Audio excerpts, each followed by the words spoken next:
I'm fast coming to the conclusion that the Turnbull government is the worst government we've had in Australia. And Malcolm Turnbull is the worst Prime Minister we've ever had in the history of this country. And that's a big statement considering the competition he has. I really believe that it would have almost been impossible to have worse governance than that provided by Kevin Rudd, who basically blew all those savings that had been squirreled away by Howard and Costello over many years, and then Gillard with her education revolution, which has seen Australia fall in the rankings since the Gonski reforms came in. But now we have Malcolm Turnbull, who is more loopy left than both of those people, hard to believe. He's also building up the debt at an incredible rate. He's doing nothing to reduce the deficit. He's doing nothing to reduce taxes.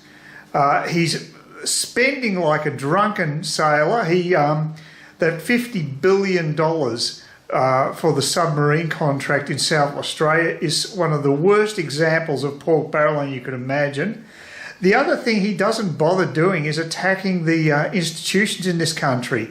I've got some audio of Mark Latham speaking on 2GB, and he perfectly articulates how I feel about what's going on in this country. You said this made a very splendid point about Trump. He's been true to his supporters, and he's been an inspiration to those of us who are alarmed by the march of leftist social engineering through public institutions. Well, it's an important point. Conservatism has seen better days in that the left has taken over a lot of the institutions and there's been a decline in public trust in other institutions. So the conservative instinct is to conserve institutions and values. Now, the institutions propagate the values and effectively the left has taken over these things. You can't conserve things where your enemies have overrun your station, they've overrun your position. So there's a real gap in international politics. Conservatism is really struggling. And Trump has stepped up to say, well, his approach is to be institution-free. He's not relying on journalists or interest groups or Hollywood celebrities or anyone else, big business sector, to back him. He talks directly to the people in straight, easy-to-understand language. And the people like it. And he's saying go directly to the people.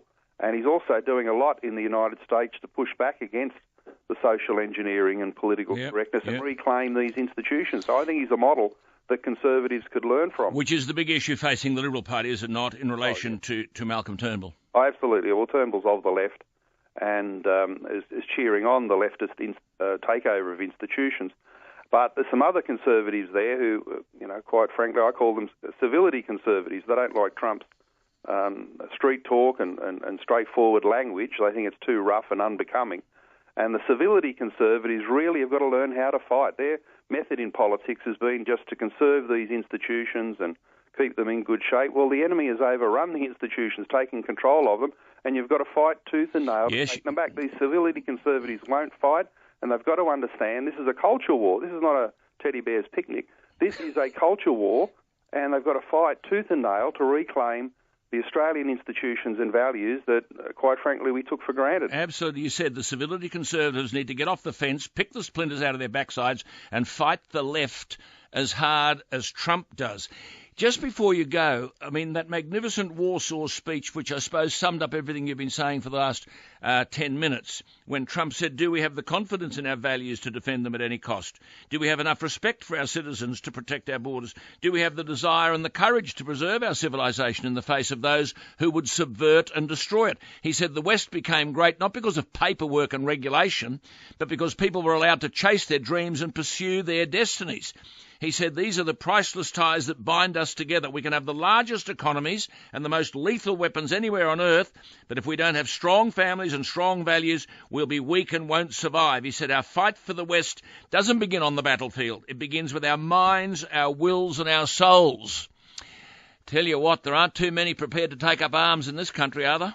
No, there's Tony Abbott in the Liberal Party, a couple of others, and that's about it. But they've really got to learn how to fight. They should all read that Trump speech because it is a fight for our civilization. We've got radical Islamic terrorism at one end of the spectrum that wants to destroy our civilization, and we've got cultural Marxism and the leftist takeover of institutions at the other end of the spectrum, basically wanting to do the same job in destroying our civilisation. Yeah, and this is going on in our schools every day, and not a finger is being lifted against it. Schools, universities, public broadcasting, Human Rights Commission. It's just about everywhere. In the private sector, you ought to read some of the stuff that is available about employment agencies and what they're saying about language control and political correctness. Astonishing. It's just about everywhere, Alan. Yep. And if the Liberal Party don't realise that, then of course they'll be wiped off the map. They've got to learn how to fight. If they leave the vacuum, well, others will step in and fight. Absolutely. Good to talk to you, Mark, as always. Great stuff. Thanks, Alan. Mark Latham. And it's basically very undemocratic, because what they do is, even when they've been thrown out of power in Parliament, they still have their people in control of these important institutions.